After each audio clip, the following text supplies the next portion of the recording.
ಲೂಕನ ಬರೆದಂತ ಸುವಾರ್ತೆ 8ನೇ ಅಧ್ಯಾಯ 14ನೇ ವಾಕ್ಯ ಓದಿ ನೋಡುವಾಗ ಅಲ್ಲಿ ಸಹ ನಮ್ಮ ಕರ್ತನಾದ ಯೇಸು ಕ್ರಿಸ್ತನು ಆ ಒಂದು ಮುಳ್ಳು ಗಿಡಗಳಲ್ಲಿ ಬಿದ್ದಂತ ಬೀಜಗಳಿಗೆ ಅರ್ಥ ಏನು ಅಂತ ಹೇಳೋದನ್ನ ನಾವು ಕಾಣ್ತೇವೆ.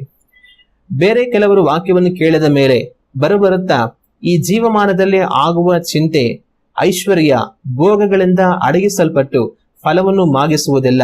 ಇವರೇ ಮುಳ್ಳುಗಿಡಗಳಲ್ಲಿ ಬೀಜ ಬಿದ್ದ ನೆಲವಾಗಿರುವವರು. ಇಲ್ಲಿಯೂ ನಮ್ಮ ಕರ್ತನಾದ ಯೇಸು ಕ್ರಿಸ್ತನು ಆ ಮುಳ್ಳು ಗಿಡಗಳ ಮಧ್ಯದಲ್ಲಿ ಬಿದ್ದಂತ ಬೀಜಗಳಿಗೆ ಅರ್ಥ ಏನು ಅಂತ ಅವರು ಹೇಳುತ್ತಾ ಇಲ್ಲಿ 3 ಕಾರ್ಯಗಳನ್ನು ಹೇಳುತ್ತಾರೆ. ಒಂದು, ಜೀವಮಾನದಲ್ಲಿ ಆಗುವಂತ ಚಿಂತೆ, ಅಂದ್ರೆ ಪ್ರಾಪಂಚಿಕವಾದ ಚಿಂತೆ, ಅದನ್ನು ನಾವು ಧ್ಯಾನ ಮಾಡಿದ್ದೇವೆ. ಎರಡನೇದು ಐಶ್ವರ್ಯದಿಂದ ಉಂಟಾಗುವಂತ ಮೋಸ, ಅದನ್ನು ಸಹ ನಾವು ಧ್ಯಾನ ಮಾಡಿದ್ದೇವೆ.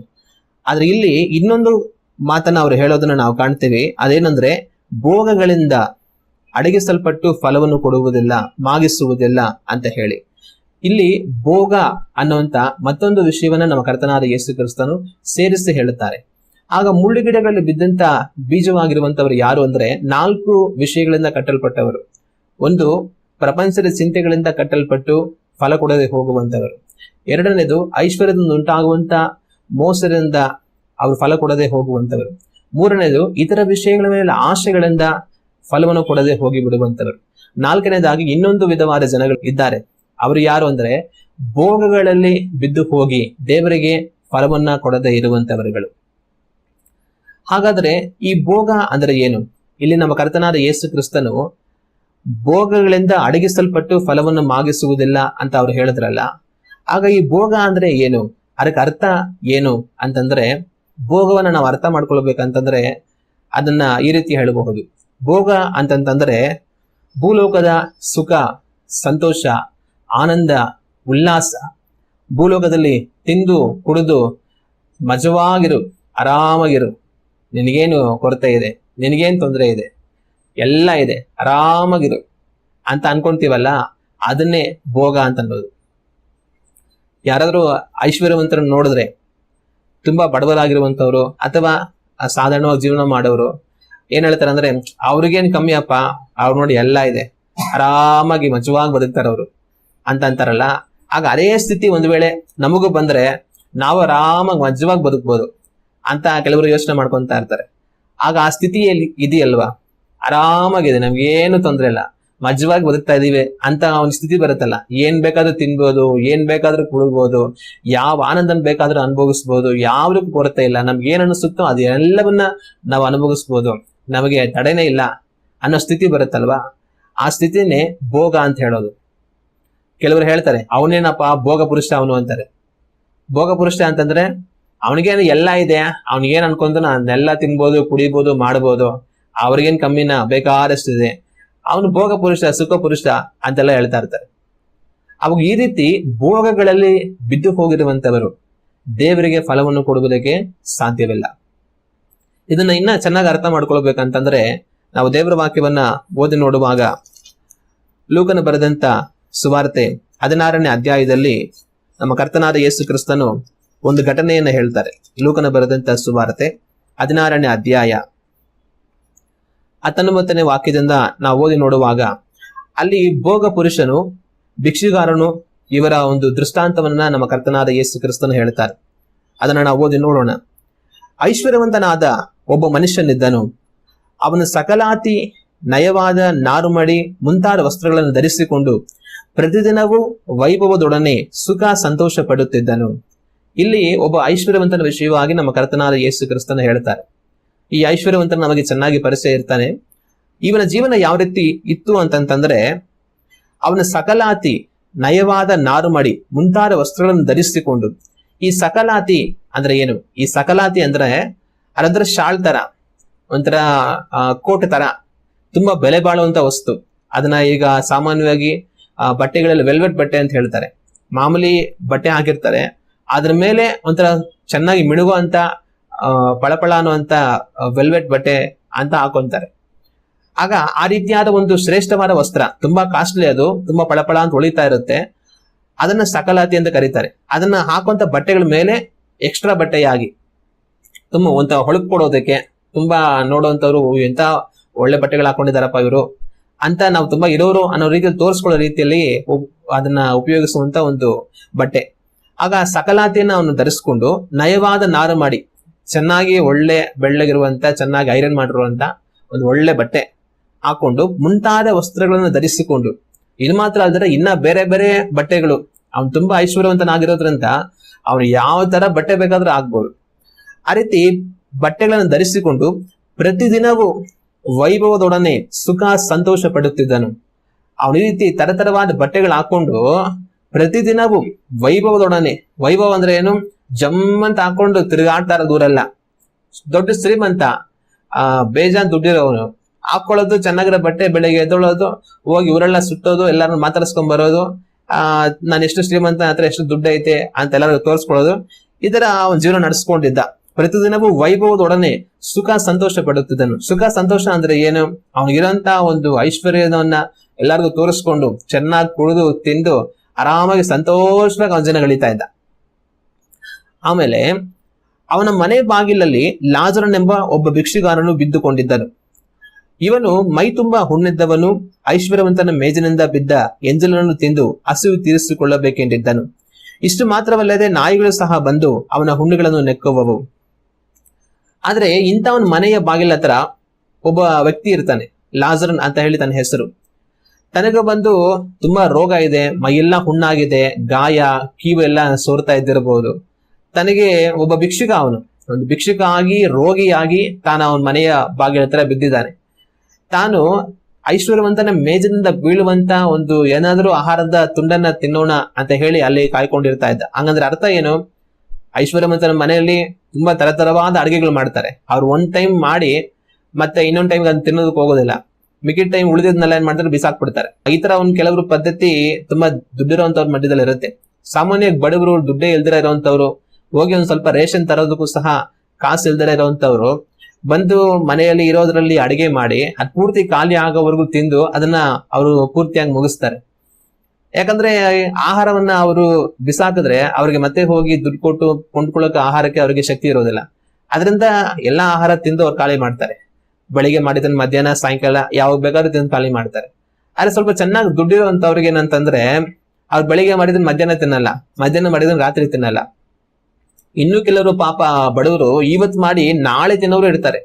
ಇವತ್ ಬೆಳಿಗ್ಗೆ ಮಾಡಿದನ ನಾಳೆ ಬೆಳಿಗ್ಗೆ, ನಾಳೆ ಮಧ್ಯಾಹ್ನ ಅಂತ ಹೇಳ್ಕೊಂಡು ತಿನ್ನುವಂತವ್ರು ಕೂಡ ಇರ್ತಾರೆ. ಆದ್ರೆ ನಮ್ಮಲ್ಲಿ ದುಡ್ಡಿರುವಂತ ಕೆಲವರಿಗೆ ಒಂದೊತ್ತು ತಿಂದದ್ದು ಇನ್ನೊಂದೊತ್ತು ತಿನ್ನಲ್ಲ. ಅವರು ಬಿಸಾಕು ಹೋಗು, ನಾಯಿಗಳು ಹಾಕೋ ಹೋಗು ಅಂತ ಬಿಸಾಕೊಂತ ಇರ್ತಾರೆ. ಆದ್ರೆ ಇದು ಮಹಾಪಾಪ. ಊಟವನ್ನ ಮಾಡಿ ಅದನ್ನ ತಿಂದರ ಬಿಸಾಕೋದು ಮಹಾಪಾಪ. ಆ ಪಾಪಕ್ಕೆ ನಾವು ದೇವರ ಹತ್ರ ಉತ್ತರ ಕೊಡ್ಬೇಕಾಗತ್ತೆ. ಅದರಿಂದ ನಾನು ನೀವು ಎಚ್ಚರಿಕೆಯಾಗಿರ್ಬೇಕು. ಇವತ್ತು ಲೋಕದಲ್ಲಿ ಊಟ ಇಲ್ದಿರ ಎಷ್ಟೋ ಜನ ಸಾಯ್ತಾ ಇದ್ದಾರೆ. ನಮಗೆ ನಿಮಗೆ ಅದು ಕೇಳಿದ್ರೆ ಆಶ್ಚರ್ಯ ಆಗ್ಬೋದು, ಏನ್ ಊಟ ಇಲ್ದಿರ ಜನಗಳು ನಿಜವಾಗ್ಲೂ ಸಾಯ್ತಾ ಇದ್ದಾರಾ? ನಾವು ಪ್ರತಿದಿನ ಹೋಗ್ತೀವಿ, ತರಕಾರಿ ತರ್ತೀವಿ, ರೇಷನ್ ತರ್ತೀವಿ, ಅಡಿಗೆ ಮಾಡ್ತೀವಿ, ತಿಂತೀವಿ. ನಮ್ ಸುತ್ತಮುತ್ತ ಇರೋರು ಕೂಡ ಅದೇ ತರ ಎಲ್ಲ ತಿಂತಾರೆ, ಎಲ್ಲ ಚೆನ್ನಾಗಿದ್ದಾರೆ. ಯಾರು ಊಟ ಇಲ್ದಿರ ಕಷ್ಟಪಟ್ಟು ಸಾಯ್ತಾರೆ ಅಂತನವ್ರನ್ನ ನಾವ್ ಯಾರು ಸುತ್ತಮುತ್ತ ನೋಡೋದೇ ಇಲ್ವಲ್ಲ. ನಿಜವಾಗ್ಲೂ ಅಂತವ್ರು ಇದಾರ ಭೂಲೋಕದಲ್ಲಿ ಅಂತ ಅನಿಸ್ಬೋದು. ಆದ್ರೆ ನಮ್ಮ ಸುತ್ತಮುತ್ತ ವಾತಾವರಣ ಚೆನ್ನಾಗಿರ್ಬೋದು, ನಮ್ಮ ಹತ್ರ ದುಡ್ಡಿರ್ಬೋದು, ನಮಗೆ ಆಹಾರ ಕೊಂಡ್ಕೊಂಡು ತಿನ್ನೋದಕ್ಕೆ ಎಲ್ಲ ನಮಗೆ ವಸತಿ ಇರಬಹುದು. ಆದ್ರೆ ಕೆಲವೊಂದು ದೇಶಗಳಿಗೆ ಹೋದರೆ, ಮುಖ್ಯವಾಗಿ ಆಫ್ರಿಕಾ ದೇಶಗಳಲ್ಲಿ, ಸೌತ್ ಅಮೆರಿಕನ್ ದೇಶಗಳಲ್ಲಿ ಹೋದ್ರೆ ಅಲ್ಲಿ ಎಷ್ಟೋ ದೇಶಗಳಲ್ಲಿ ಕುಡಿಯೋದಕ್ಕೆ ನೀರಿಲ್ಲ. ಅಲ್ಲಿ ಕುಡಿಯೋದಕ್ಕೆ ನೀರಿಲ್ದರ ಮಣ್ಣು ನೀರನ್ನ ಕುಡಿತಾರೆ. ನಾವು ನಮಗೆ ಫಿಲ್ಟರ್ ಆಗಿ ಕೊಟ್ಟಿದ್ದಾರೆ, ಹೋಗಿ ಫಿಲ್ಟರ್ ನೀರನ್ನ ತಗೊಂಡು ಕುಡಿತೇವೆ. ಆದ್ರೆ ಅಲ್ಲಿ ಮಣ್ಣಲ್ಲಿ ಬೆರಕೆ ಆಗಿ ಹೋಗಿರುವಂತ ಕಲಬೆರಕೆ ಮಣ್ಣು ನೀರು, ಮಳೆ ಬಂದಾಗ ನಮ್ಮ ರೋಡ್ಗಳಲ್ಲಿ ಮಣ್ಣು ಮೇಲೆ ನೀರು ನಿಂತಿರುತ್ತೆ, ಅಂತ ನೀರ್ನಲ್ಲಿ ಕುಡಿತಾರೆ. ಯಾಕಂದ್ರೆ ಬೇರೆ ನೀರಿಲ್ಲ ಅವರಿಗೆ. ಮತ್ತೆ ನಾನೊಂದು ವಿಡಿಯೋದಲ್ಲಿ ನೋಡಿದೆ, ಅವ್ರಿಗೆ ಊಟ ಇಲ್ಲಿದಾರ ಮಣ್ಣನ್ನ ತಗೊಂಡ್ಬಂದು ಮಣ್ಣನ್ನ ಜರಡಿ ಹಿಡಿದು, ಮಣ್ಣು ಸಣ್ಣ ಸಣ್ಣ ಕಣಗಳಾಗಿರುವಂತ ಮಣ್ಣು ಧೂಳ್ನ ಅವರು ತಿಂತಾ ಇದ್ದಾರೆ ನೀರಲ್ಲಿ ಕಲಿಸ್ಕೊಂಡು. ನಾವು ರವೆ ತಗೊಂಡ್ಬಂದು, ಇಲ್ಲಾಂದ್ರೆ ಏನೋ ಒಂದೊಂದು ತಗೊಂಡ್ಬಂದು ಜರಡಿ ಹಿಡಿದು, ಗೋಧಿ ಹಿಟ್ಟಿನ ಜರಡಿ ಹಿಡಿದು ಆ ಪುಡಿ ತಗೊಂಡು ಚಪಾತಿ ಮಾಡ್ಕೊಂಡು, ಪೂರಿ ಮಾಡ್ಕೊಂಡು ಏನೇನ್ ಬೇಕಾದ್ರೂ ತಿಂತೇವಿ. ಆದ್ರೆ ಅಲ್ಲಿ ಏನ್ ಮಾಡ್ತಾ ಇದಾರೆ, ಮಣ್ಣನ್ನ ತಗೊಂಡ್ಬಂದು ಮಣ್ಣನ್ನ ಜರಡಿ ಹಿಡಿದು, ತೆಳುವಾಗಿರುವಂತ ಮಣ್ಣನ್ನ ತಗೊಂಡು ಆ ಮಣ್ಣನ್ನ ನೀರಲ್ಲಿ ಕಲಿಸ್ಕೊಂಡು ಅವ್ರ ರೊಟ್ಟಿಗಳ ತರ ಮಾಡ್ಕೊಂಡು ತಿಂತಾ ಇದ್ದಾರೆ. ಎಂತ ಘೋರ! ಆಫ್ರಿಕಾದಲ್ಲಿ ಎಷ್ಟೋ ದೇಶಗಳಲ್ಲಿ ಅಷ್ಟು ಕಡು ಬಡತನ ಇದೆ, ತಿನ್ನೋದಕ್ಕೆ ಅವರಿಗೆ ಅನ್ನ ಇಲ್ಲ. ಕುಡಿಯೋದಕ್ಕೆ ನೀರಿಲ್ಲ. ಇದರಿಂದ ರೋಗಗಳು ಬಂದು ಎಷ್ಟೋ ಮಕ್ಕಳು, ದೊಡ್ಡವರು, ವಯಸ್ಸಾಗಿರುವಂತವರೆಲ್ಲರೂ ಸಾಯ್ತಾ ಇದ್ದಾರೆ. ಪ್ರತಿ ವರ್ಷವೂ ಸಹ ಭೂಲೋಕದಲ್ಲಿ ಊಟ ಇಲ್ದರೆ ಸತ್ತಿರುವಂತವ್ರು ಎಷ್ಟು ಜನ ಅಂತ ಹೇಳಿ ಎಷ್ಟೋ ಸಂಸ್ಥೆಗಳು ಅಂಕಿಅಂಶಗಳನ್ನ ಬಿಡುಗಡೆ ಮಾಡ್ತಾರೆ. ಆಗ ನಮ್ಮ ಸುತ್ತಮುತ್ತ ಅಂತ ಪರಿಸ್ಥಿತಿ ಇಲ್ಲದೇ ಇರಬಹುದು, ನಮ್ಮ ಮನೆಯಲ್ಲಿ ಅಂತ ಪರಿಸ್ಥಿತಿ ಇಲ್ಲದೆ ಇರಬಹುದು. ಆದ್ರೆ ಎಲ್ಲೋ ಒಂದ್ ಕಡೆ ಎಷ್ಟೋ ಲಕ್ಷಾಂತರ ಮಂದಿ, ಕೋಟ್ಯಾಂತರ ಮಂದಿ ಊಟ ಇಲ್ದರ ಬದುಕ್ತಾ ಇದ್ದಾರೆ, ಊಟ ಇಲ್ದರ ಬಲಹೀನವಾಗಿ ಹೋಗಿದ್ದಾರೆ, ಊಟ ಇಲ್ದರ ಸಾಯ್ತಾ ಇರೋರು ಇದ್ದಾರೆ. ಆದ್ರೆ ಇವತ್ತು ದೇವರು ನಮಗೆ ಆಹಾರ ಕೊಂಡುಕೊಳ್ಳೋದಕ್ಕೆ ನಮಗೆ ಶಕ್ತಿ ಕೊಟ್ಟಿರಬಹುದು, ದುಡ್ಡು ಕಾಸು ಕೊಟ್ಟಿರಬಹುದು, ನಮಗೆ ಕುಡಿಯೋದಕ್ಕೆ ಒಳ್ಳೆ ನೀರು ಕೊಟ್ಟಿರಬಹುದು. ಹಂಗನ್ಬಿಟ್ಟು ನಾವು ತಂದು ಮಾಡಿ ಇಷ್ಟ ಬಂದಾಗ ಅದನ್ನ ಬಿಸಾಕ್ತಾ ಇದ್ರೆ, ಒಂದು ಕಡೆ ಅನ್ನ ಇಲ್ದರ ಮಣ್ಣು ತಿನ್ನೋರು, ನಮಗೆ ದೇವರು ಕೊಟ್ಟಿರುವಾಗ ಅದನ್ನ ಮಾಡಿ ತಿಂದಿರ ಮಣ್ಣಿಗೆ ಬಿಸಾಕೋರು. ಎಂತ ಪಾಪಿಗಳು ನಾವು! ದೇವ್ರ ಮುಂದೆ ನಾವು ಲೆಕ್ಕ ಕೊಡ್ಬೇಕಾಗತ್ತೆ. ನಮ್ಮ ಕರ್ತನಾದ ಯೇಸು ಕ್ರಿಸ್ತನ ಈ ಲೋಕದಲ್ಲಿ ಇದ್ದು ಅವ್ರು ಸೇವೆ ಮಾಡೋ ಸಮಯದಲ್ಲಿ 5 ರೊಟ್ಟಿ ತಂದು 2 ಮೀನು ತಂದು 5,000 ಜನಗಳಿಗೆ ಪೋಷಣೆ ಮಾಡಿದ್ರು. ಅದ್ಭುತ ಮಾಡಿ ಅದು ಖಾಲಿ ಆಗದಿರ ಹೆಚ್ಚಾಗಿ ಹೆಚ್ಚಾಗಿ ಹೋಗೋ ಹಾಗೆ ದೇವರು ಅದ್ಭುತ ಮಾಡಿ 2 ಬಾರಿ ಜನಗಳು ಊಟ ಮಾಡಿದ್ರು. ಎಲ್ಲ ಊಟ ಮಾಡಿ ಮುಗಿಸಿದ ನಂತರ ಎಷ್ಟೋ ಜನ ಆ ರೊಟ್ಟಿಗಳು ತಗೊಂಡು ತಿನ್ನಕ್ಕಾಗದಿರ ಅದನ್ನ ಹಾಗೆ ಬಿಟ್ಟು ಎಲ್ಲ ಹೊರಟೋಗ್ಬಿಟ್ಟಿದ್ರು. ಆಗ ಯೇಸು ಸ್ವಾಮಿ ಶಿಷ್ಯಂದ್ರನ್ನ ನೋಡಿ, ರೊಟ್ಟಿಗಳೆಲ್ಲ ಅಲ್ಲಿ ಇಲ್ಲೆಲ್ಲ ಬಿಟ್ಬಿಟ್ಟು ಜನಗಳು ಹೋಗ್ಲಿ ಬಿಡಿ, ಆಯ್ತೇನಂತೆ, ನಾವು 1 ರೊಟ್ಟಿ ನಮಗಿದ್ರೆ ಸಾಕ, 1 ರೊಟ್ಟಿಯಲ್ಲಿ ಎಷ್ಟು ರೊಟ್ಟಿ ಬೇಕಾದ್ರೆ ನಾವು ಮಾಡ್ಕೊಂಡು ತಿನ್ಕೊಬಹುದು ಅಂತ ಹೇಳಿ ಹಾಗೆ ಅಲ್ಲಿಂದ ಅವ್ರು ಹೊರಟೋಗ್ಲಿಲ್ಲ. ಆಮೇಲೆ ಶಿಷ್ಯಂದ್ರನ್ನ ಕಳಿಸಿ ಎಲ್ಲಾ ರೊಟ್ಟಿಗಳನ್ನ ಎತ್ತಿಸಿದ್ರು. ಎಲ್ಲೆಲ್ಲಿ ಜನಗಳು ರೊಟ್ಟಿ ಬಿಟ್ಟಿದಾರೋ ಎಲ್ಲಾ ತಗೊಂಡ್ ಕೂಡಿಸಿ ಅಂತ. ಎಲ್ಲಾ ಕೂಡಿಸಿ ಅಷ್ಟು ಬುಟ್ಟಿ ಅವ್ರು ಮಾಡೋದನ್ನ ನಾವು ದೇವರ ವಾಕ್ಯದಲ್ಲಿ ಕಾಣ್ತೀವಿ. ಆಗ ಆಹಾರವನ್ನು ವ್ಯರ್ಥವಾಗಿ ಬಿಸಾಕಿ ಹೋಗೋದಕ್ಕೆ ದೇವರಿಗೆ ಇಷ್ಟ ಇಲ್ಲ. ಅದನ್ನ ಕೂಡಿಸಿ ಅದನ್ನ ತಿನ್ನುವಂತ ಯಾರೋ ಬೇರೆಯವ್ರು ಕೊಡ್ಬೋದು. ಇನ್ನೊಂದು ಸಮಯದಲ್ಲೂ ಸಹ ಅವರು 7 ರೊಟ್ಟಿಗಳು ಕೆಲವು ಸಣ್ಣ ಮೀನುಗಳು ತಗೊಂಡು 4,000 ಜನಗಳಿಗಿಂತಲೂ ಹೆಚ್ಚಿನವರಿಗೆ ಪೋಷಣೆ ಮಾಡ್ತಾರೆ. ಆಗ್ಲೂ ಸಹ ಅದೇ ರೀತಿಯಾಗಿ ಅವ್ರ ರೊಟ್ಟಿಗಳನ್ನ ಎತ್ತರಿಸ್ತಾರೆ. ನಾವೇನ್ 1 ರೊಟ್ಟಿ ಇದ್ರೆ ಸಾಕು, ಅದ್ಭುತ ಮಾಡಿ ಎಷ್ಟು ಬೇಕಾದ್ರೂ ಮಾಡ್ಕೊಂಡು ತಿನ್ಬೋದು, ಬಿಡು ಬಿಸಾಕಿರೋದೆಲ್ಲ ಹೋಗ್ಲಿ ಬಿಡು, ಏನಕ್ಕೆ ಅದೆಲ್ಲ ಯಾಕೆ ಹತ್ಕೊಂತೀಯ ಅಂತ ಅವ್ರು ಬಿಡ್ಲಿಲ್ಲ, ಎಲ್ಲವನ್ನೂ ಎತ್ತಿಸಿದ್ರು. ಆಹಾರ ದೇವ್ರು ಕೊಟ್ಟಿದ್ದು. ಮನುಷ್ಯ ಅವನ ಇಷ್ಟಕ್ಕೆ ಆಹಾರವನ್ನು ಬೆಳೆಯೋದಕ್ಕೆ ಆಗೋದಿಲ್ಲ. ಮನುಷ್ಯ ಬಿತ್ತನೆ ಮಾಡಬಹುದು, ಆದ್ರೆ ಅದನ್ನ ಬೆಳೆಯೋ ಹಾಗೆ ಮಾಡೋದು ದೇವ್ರು ಮಾತ್ರ. ಆಗ ದೇವ್ರು ಕೊಟ್ಟಿರುವಂತ ಆಹಾರವನ್ನ ನಾನು ಹಣ ಇದೆ ಅಂತ ಕೊಂಡುಕೊಂಡು ಇಷ್ಟ ಬಂದಂಗೆ ಅಡಿಗೆ ಮಾಡಿ ಮನಸ್ಸಿಗೆ ಬಂದಾಗ ಬೀದಿಯಲ್ಲಿ ಬಿಸಾಕಿದ್ರೆ ದೇವ್ರ ಮುಂದೆಗಡೆ ಅದು ಪಾಪ. ಆ ಪಾಪಕ್ಕೆ ನಾನು ಬೆಲೆ ಕಟ್ಟಬೇಕಾಗತ್ತೆ. ಆದ್ರಿಂದ ನಾವೇನ್ ಮಾಡ್ಬೇಕು, ಯಾವತ್ತೇ ಆಗ್ಲಿ ಆಹಾರವನ್ನ ಬೀದಿಯಲ್ಲಿ ಬಿಸಾಕುವಂತ ಕೆಲಸವನ್ನು ಮಾಡಬಾರ್ದು. ನಮಗೆ ಎಷ್ಟು ಬೇಕೋ ಅಷ್ಟು ಆಹಾರವನ್ನು ಕೊಂಡುಕೊಂಡು, ನಮಗೆ ಎಷ್ಟು ಬೇಕೋ ಅಷ್ಟು ಆಹಾರ ಸಿದ್ಧಪಡಿಸಿಕೊಂಡು ನಾವು ಊಟ ಮಾಡಿ ಎಲ್ಲವನ್ನು ಮುಗಿಸುವಂತ ಪ್ರಯತ್ನ ಮಾಡಬೇಕು.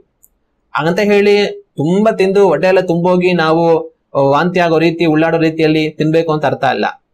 ನಾವು ನೋಡ್ಕೊಂಡು ಸರಿಯಾಗಿ ನಮ್ಮ ಅಗತ್ಯಗಳಿಗೆ ಎಷ್ಟೋ ಅಷ್ಟನ್ನ ತಗೊಳ್ಬೇಕು. ಜಾಸ್ತಿ ತಗೊಂಡು ಆಹಾರವನ್ನ ವ್ಯರ್ಥ ಮಾಡುವಂತವರಾಗಿ ನಾವು ಇರಬಾರ್ದು. ಕಾರಣ ಎಲ್ಲೋ ಒಂದು ಕಡೆ ಆಹಾರ ಇಲ್ಲದ ಸಾಯುವಂತ ಜನಗಳಿದ್ದಾರೆ. ನಾವು ಆಹಾರ ಇದ್ದು ಅದನ್ನ ಬೀದಲ್ಲಿ ಬಿಸಾಕುವಾಗ ದೇವ್ರಿಗೆ ಅದು ತುಂಬಾ ದುಃಖ ಆಗುತ್ತೆ. ಆ ಪಾಪವನ್ನು ನಾವು ಮಾಡಬಾರ್ದು. ಆ ಪಾಪವನ್ನು ನಾವು ಮನೆ ತಿರುಗಬೇಕಾಗಿರೋದು ಬಹಳ ಮುಖ್ಯ. ಆತರ ಬಿಸಾಕುವಂತ ಆಹಾರವನ್ನ ತಿನ್ಬೇಕು ಅಂತ ಹೇಳಿ ಲಾಜರನಲ್ಲಿದ್ದ. ಮೇಜಿನಿಂದ ಬೀಳುವಂತ ಆಹಾರವನ್ನು ತಿನ್ನೋದು ಅಂತಂದ್ರೆ ಮನೆಯೊಳಗಡೆ ಹೋಗಿ ಅವನ ಮನೆಯಲ್ಲಿ ಊಟ ಮಾಡುವಂತ ಒಂದು ಮೇಜಿನ ಪಕ್ಕದಲ್ಲಿ ಹೋಗಿ ಅವನು ಮೇಲ್ಗಡೆಯಿಂದ ಬೀಳೋದನ್ನ ಹಿಡ್ಕೊಬೇಕಂತ ಇರ್ತಾನೆ ಅಂತ ಅರ್ಥ ಅಲ್ಲ. ಅವ್ರು ಊಟ ಮಾಡಿ ಕೊನೆಗೆ ಒಂದಷ್ಟು ಸಾಕಂತ ಎಷ್ಟೊಂದು ತಗೊಂಬಂದು ಆಚೆ ಬಿಸಾಕ್ತಾರೆ. ಬಿಸಾಕುವಾಗ ಅದನ್ನು ಸ್ವಲ್ಪ ಎತ್ತಿ ತಿನ್ಕೊಳ್ಳೋಣ ಅಂತ ಅಂದ್ಬಿಟ್ಟು ಅಲ್ಲಿ ಅವನು ಇರೋನು ಅಂತ ದೇವ್ರ ವಾಕ್ಯದಲ್ಲಿ ನಾವು ನೋಡ್ತೀವಿ. ಆಗ ಒಂದು ಕಡೆ ಐಶ್ವರ್ಯವಂತನು, ಅವನಿಗೆ ತುಂಬಾ ದುಡ್ಡಿದೆ, ಚೆನ್ನಾಗಿ ಪಳಪಳ ಅಂತ ಹೊಳೆಯುವಂತ ಒಳ್ಳೆ ಬಟ್ಟೆಗಳು ಹಾಕೊಂಡು ಅವನು ವೈಭವದಿಂದ ಸುಖ ಸಂತೋಷ ಪಟ್ಟು ಆರಾಮಾಗಿ ಜೀವನ ಮಾಡ್ತಾ ಇದ್ದಾನೆ. ಇನ್ನೊಂದು ಕಡೆ ಭಿಕ್ಷುಗಾರನು, ರೋಗಿ, ಆಹಾರನೂ ಇಲ್ಲ. ಅವ್ರ ಮನೆ ಬಾಗ್ಲತ್ರ ಅವ್ರು ಬಿಸಾಕುವಂತ ಆಹಾರದಲ್ಲಿ ಸ್ವಲ್ಪ ಆಹಾರವನ್ನು ತಗೊಂಡು ತಿನ್ನೋಣ ಅಂತ ಅವನ್ ಕಾಯ್ತಾ ಇದ್ದಾನೆ. ಹೀಗಿರುವಾಗ ಏನಾಗುತ್ತೆ, ನಾವು ಮುಂದುವರಿಸಿ ಓದುವಾಗ, ಹೀಗಿರುವಲ್ಲಿ ಸ್ವಲ್ಪ ಕಾಲದ ಮೇಲೆ ಆ ಭಿಕ್ಷುಗಾರನು ಸತ್ತನು. ದೇವದೂತರು ಅವನನ್ನು ತೆಗೆದುಕೊಂಡು ಹೋಗಿ ಅಬ್ರಹಾಮನ ಎದೆಗೆ ಒರಗಿಸಿದರು. ಆ ಐಶ್ವರ್ಯವಂತನು ಸಹ ಸತ್ತನು. ಅವನಿಗೆ ಉತ್ತರ ಕ್ರಿಯೆಗಳು ಆದವು. ಅವನು ಪಾತಾಳದೊಳಗೆ ಯಾತನೆ ಪಡುತ್ತಾ ಇರುವಲ್ಲಿ ಕಣ್ಣೆತ್ತಿ ದೂರದಿಂದ ಅಬ್ರಹಾಮನನ್ನು ಇವನ ಎದೆಗೆ ಗೊರಗಿಕೊಂಡಿದ್ದ ಲಾಜರನನ್ನು ನೋಡಿ, ತಂದೆಯೇ ಅಬ್ರಹಾಮನೇ, ನನ್ನ ಮೇಲೆ ದಯವಿಟ್ಟು ಲಾಜರನನ್ನು ಕಳುಹಿಸು. ಅವನು ತನ್ನ ತುದಿ ಬೆರಳನ್ನು ನೀರಿನಲ್ಲಿ ಅದ್ದಿ ನನ್ನ ನಾಲಿಗೆಯನ್ನು ತಣ್ಣಗೆ ಮಾಡಲಿ, ಈ ಉರಿಯಲ್ಲಿ ಸಂಕಟ ಪಡುತ್ತೇನೆ ಎಂದು ಕೂಗಿ ಹೇಳಿದನು. ಆದರೆ ಅಬ್ರಹಾಮನು, ಕಂದ, ನೀನು ಆಶಿಸಿದ ಸುಖವನ್ನು ನಿನ್ನ ಜೀವಮಾನದಲ್ಲಿ ಹೊಂದಿದೆ, ಹಾಗೆಯೇ ಲಾಜರನು ಕಷ್ಟವನ್ನು ಹೊಂದಿದನು ಎಂಬುದನ್ನು ನೆನಪಿಗೆ ತಂದುಕೋ. ಈಗಲಾದರೂ ಇಲ್ಲಿ ಇವನಿಗೆ ಸಮಾಧಾನ, ಆದರೆ ನಿನಗೆ ಸಂಕಟ. ಹೀಗೆ ದಿನಗಳು ಕಳೆಯುತ್ತಾ ಕಳೆಯುತ್ತಾ ಒಂದು ದಿವಸ ಲಾಜರನು ಸತ್ತು ಹೋಗ್ತಾನೆ, ಐಶ್ವರ್ಯವಂತ ಸಹ ಸತ್ತು ಹೋಗ್ತಾನೆ. ಲಾಜರನು ಸತ್ತ ಮೇಲೆ ದೇವದೂತರು ತನ್ನನ್ನು ತೆಗೆದುಕೊಂಡು ಹೋಗಿ ಅಬ್ರಹಾಮನ ಮಡಿಲಲ್ಲಿ ಇಡ್ತಾರೆ, ಅಂದ್ರೆ ಪರದೇಶಿಯಲ್ಲಿ ಇಡ್ತಾರೆ. ಈ ಕಡೆ ಐಶ್ವರ್ಯವಂತನು ಪಾತಾಳದಲ್ಲಿ ತಳ್ಳಲ್ಪಡ್ತಾನೆ. ಪಾತಾಳದಲ್ಲಿ ಅಗ್ನಿಯಲ್ಲಿ ಅವನು ಯಾತನೆ ಪಡ್ತಾ ಇರ್ತಾನೆ. ಕಷ್ಟ ಪಡ್ತಾ ಇರುವಾಗ ಕೂಗಿ ಅಬ್ರಹಾಮ್ಗೆ ಹೇಳ್ತಾನೆ, ಅಯ್ಯ ಲಾಜರನ್ನು ಕಳಿಸು, ಅವನು ತನ್ನ ಕೊನೆ ಬೆರಳನ್ನ ನೀರಿನಲ್ಲಿ ಅದ್ದಿ ನನಗೆ ಬಾಯಿಗೆ ಸ್ವಲ್ಪ ನೀರು ಬರೋ ಹಾಗೆ ಮಾಡ್ಲಿ, ಒಂದೆರಡು ಹನಿನಾದ್ರೂ ಬಾಯಿಗೆ ಬರಲಿ, ಸ್ವಲ್ಪ ತಣ್ಣಗಾಗ್ಲಿ, ಈ ಉರಿ ನನಗೆ ತಡ್ಕೋದಕ್ ಆಗ್ತಾ ಇಲ್ಲ ಅಂತೆಲ್ಲ ಹೇಳ್ತಾನೆ. ಆಗ ಅಬ್ರಹಾಮ್ ಏನ್ ಹೇಳ್ತಾನೆ ಅಂತಂದ್ರೆ, ತನ್ನನ್ನು ನೋಡಿ 25ನೇ ವಾಕ್ಯವನ್ನ ನಾವು ಓದುವಾಗ ಅಬ್ರಹಾಮ್ ಈ ರೀತಿ ಹೇಳ್ತಾನೆ, ಕಂದ, ನೀನು ಆಶಿಸಿದ ಸುಖವನ್ನು ನಿನ್ನ ಜೀವಮಾನದಲ್ಲಿ ಹೊಂದಿದೆ, ಹಾಗೆಯೇ ಲಾಜರನು ಕಷ್ಟವನ್ನು ಹೊಂದಿದನು ಎಂಬುದನ್ನು ನೆನಪಿಗೆ ತಂದುಕೋ. ಈಗಲಾದರೂ ಇಲ್ಲಿ ಇವನಿಗೆ ಸಮಾಧಾನ, ಆದರೆ ನಿನಗೆ ಸಂಕಟ. ಇಲ್ಲಿ ಅಬ್ರಹಾಂ ತನಗೆ ಹೇಳುವಂತ ಉತ್ತರ ಏನಂತಂದ್ರೆ, ಕಂದ, ನೀನು ಆಶಿಸಿದ ಸುಖವನ್ನು ನಿನ್ನ ಜೀವಮಾನದಲ್ಲಿ ಹೊಂದಿದಿ. ನೀನ್ ಬದುಕುವಾಗ ಏನ್ ಮಾಡಿದೆ, ನಿನಗೆ ತುಂಬಾ ದುಡ್ಡು ಐಶ್ವರ್ಯ ಎಲ್ಲ ಇತ್ತು. ನೀನೇನ್ ಅನ್ಕೊಂಡೆ, ನನಗೆಲ್ಲ ಇದೆ, ನಾನ್ ಜಮ್ಮಂತ ಬದುಕ್ತೀನಿ, ಆರಾಮ ಬದುಕ್ತೀನಿ, ಮಜ್ವಾಗಿ ಬದುಕ್ತೀನಿ, ನನಗೆ ಯಾವ ತರ ಎಲ್ಲ ಇಷ್ಟ ಆಗುತ್ತೆ ಆ ತರ ಎಲ್ಲ ಬದುಕ್ತೀನಿ, ನನಗೆ ಏನ್ ತಿನ್ಬೇಕು ಅನ್ಸುತ್ತೆ ಎಲ್ಲ ತಿಂತೀನಿ, ಯಾವ ತರ ಬಟ್ಟೆ ಹಾಕ್ಬೇಕು ಅನ್ಸುತ್ತೆ ಎಲ್ಲಾ ತರ ಬಟ್ಟೆ ಹಾಕ್ತೀನಿ, ನಾನು ಆರಾಮಾಗಿ ಬದುಕಿ ಈ ಒಂದು ಜೀವನದ ಸುಖವನ್ನು ಅನುಭವಿಸ್ತೀನಿ ಅಂತ ಅನ್ಕೊಂಡು ನೀನ್ ಬದುಕ್ದೆ. ನೀನ್ ಯಾವ ತರ ಬದುಕ್ತಾ ಆ ತರ ಬದುಕ್ತೆ, ಅದ್ರ ಫಲ ಏನೋ ಅದು ಇವಾಗ ನಿನ್ಗೆ ಬಂದಿದೆ. ಆದ್ರೆ ಲಾಜರನು ಕಷ್ಟವನ್ನು ಹೊಂದಿದನು, ಇದನ್ನ ನೆನಪಿಗೆ ತಂದುಕೋ. ಆದ್ರೆ ಈಗ ಇವನಿಗೆ ಸಮಾಧಾನ, ಆದ್ರೆ ನಿನಗೆ ಸಂಕಟ. ಐಶ್ವರ್ಯವಂತನು ನರಕಕ್ಕೆ ಹಾಕಲ್ಪಟ್ಟದಕ್ಕೆ ಕಾರಣ ಏನು? ತಾನು ಪಾತಾಳಕ್ಕೆ ಹೋಗಿ ಪಾತಾಳದಲ್ಲಿ ಬೆಂಕಿಯಲ್ಲಿ ತಾನು ಉರಿಯಬೇಕಾದಂತ ಪರಿಸ್ಥಿತಿ ತನಗೆ ಬರೋದಕ್ಕೆ ಕಾರಣ ಏನು? ಅದಕ್ಕೆ ಕಾರಣ ಏನು ಅಂತಂದ್ರೆ, ಮೊಟ್ಟ ಮೊದಲಾಗಿ ತಾನು ಬಂದು ಮತ್ತೊಬ್ಬರನ್ನ ಪ್ರೀತಿಸುವಂತ ವ್ಯಕ್ತಿ ಆಗಿರಲಿಲ್ಲ. ತಾನು ಇನ್ನೊಬ್ಬರನ್ನ ಪ್ರೀತಿಸುವಂತ ಒಂದು ಒಳ್ಳೆ ವ್ಯಕ್ತಿ ಆಗಿದ್ದರೆ, ತನ್ನ ಹತ್ರ ತುಂಬಾ ದುಡ್ಡಿತ್ತು, ಐಶ್ವರ್ಯ ಇತ್ತು, ಎಲ್ಲ ಇತ್ತು. ಆದ್ರೆ ತನ್ನ ಮನೆಯ ಮುಂದೆಗಡೆ ಒಬ್ಬ ಭಿಕ್ಷುಗಾರ ಇದ್ದಾನೆ. ಆ ಭಿಕ್ಷುಗಾರ ಆಹಾರ ಇಲ್ಲದೆ ಇದ್ದಾನೆ. ಎರಡನೇದು ತುಂಬಾ ಅನಾರೋಗ್ಯದಿಂದ ಇದ್ದಾನೆ, ಮೈಯೆಲ್ಲ ಹುಣ್ಣು, ನಾಯಿಗಳು ಬಂದು ತನ್ನನ್ನು ನೆಕ್ಕುತ್ತಾ ಇದೆ. ಅಂತ ಪರಿಸ್ಥಿತಿಯಲ್ಲಿ ಒಬ್ಬ ಅವನ ಮನೆ ಹತ್ರ ಬಿದ್ದಿದ್ದಾನೆ. ಆಗ ಈ ಐಶ್ವರ್ಯವಂತ ತುಂಬಾ ದುಡ್ಡಿರೋನು ಏನ್ ಮಾಡ್ಬೋದಾಗಿತ್ತು?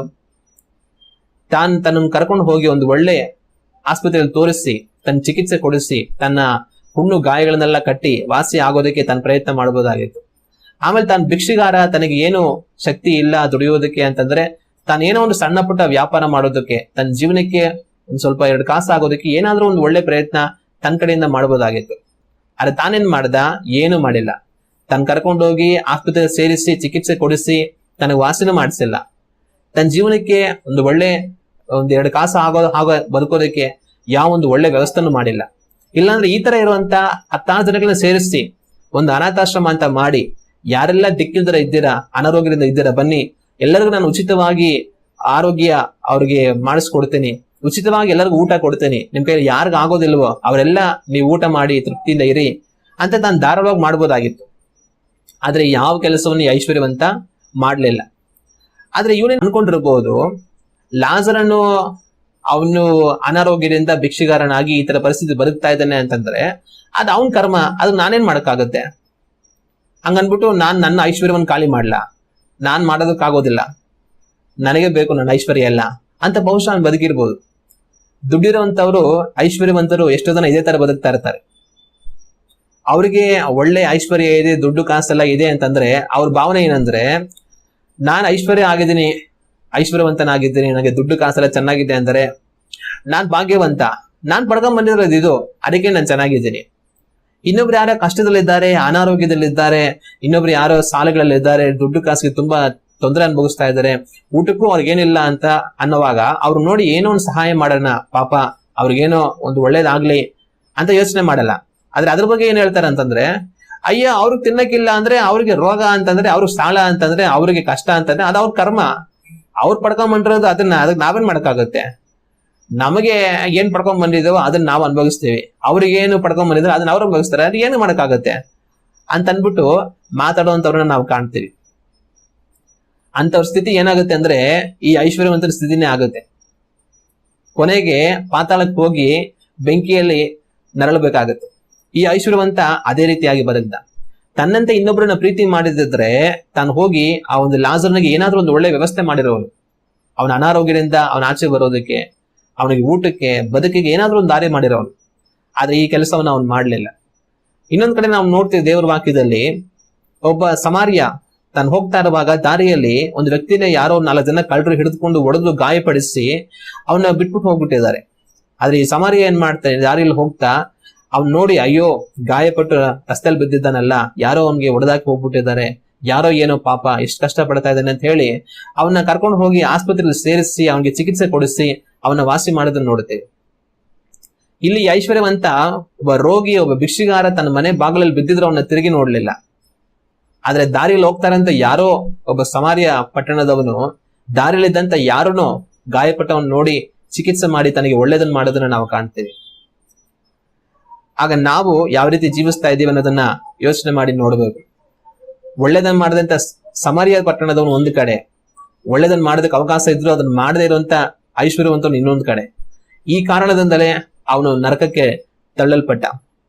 ಐಶ್ವರ್ಯವಂತನ ಏನ್ ಮಾಡ್ತಾನೆ, ತನ್ನ ಸ್ಥಿತಿ ಇನ್ನೇನು ಬದಲಾಗಲ್ಲ, ತನಗೆ ಒಂದು ಹನಿ ತಣ್ಣೀರು ಸಹ ಸಿಗೋದಿಲ್ಲ, ಅಲ್ಲಿಂದ ಆಚೆ ಹೋಗೋದಕ್ಕೂ ಆಗೋದಿಲ್ಲ, ಏನು ಸಾಧ್ಯ ಇಲ್ಲ ಅಂತ ಗೊತ್ತಾದಾಗ ಕೊನೆಗೆ ಅಯ್ಯೋ ನಂತರನೇ ನಮ್ಮ ಅಣ್ಣ ತಮ್ಮಂದ್ರೆ 5 ಜನ ಭೂಲೋಕದಲ್ಲಿ ಇದ್ದಾರೆ, ಅವರು ನಂತರನೇ ಬದುಕ್ತಾ ಇದ್ದಾರೆ, ನಾಳೆ ಅವರ ಇದೇ ತರ ಅವರು ಬದುಕಿ ಬಂದ್ರೆ ನಾನಿರೋ ಈ ಸ್ಥಳಕ್ಕೆ ಬಂದ್ಬಿಡ್ತಾರೆ, ಅಯ್ಯೋ ಅವರಾದ್ರಲ್ಲಿ ಬರೆದಿರೋ ಹೋಗ್ಲಿ ಅನ್ನೋಂತ ಒಂದು ಒಳ್ಳೆ ಯೋಚನೆ ಅವ್ನಿಗೆ ಬಂತು.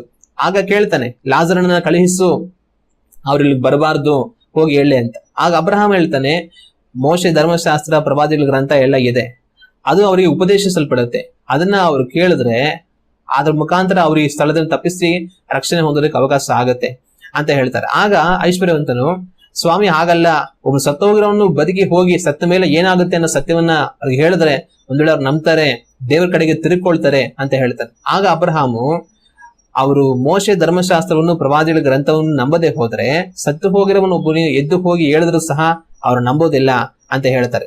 ಇಲ್ಲಿ ಆ ಐಶ್ವರ್ಯವಂತನು ಹೇಳುವಂತ ಒಂದು ಮಾತೇನಂತಂದ್ರೆ, ಈ 30ನೇ ವಾಕ್ಯದಲ್ಲಿ, ತಂದೆಯೇ ಅಬ್ರಹಾಮನೇ ಹಾಗಲ್ಲ, ಸತ್ತವರ ಕಡೆಯಿಂದ ಒಬ್ಬನು ಅವರ ಬಳಿಗೆ ಹೋದರೆ ಅವರು ದೇವರ ಕಡೆಗೆ ತಿರುಗಿಕೊಳ್ಳುವರು ಅಂದನು.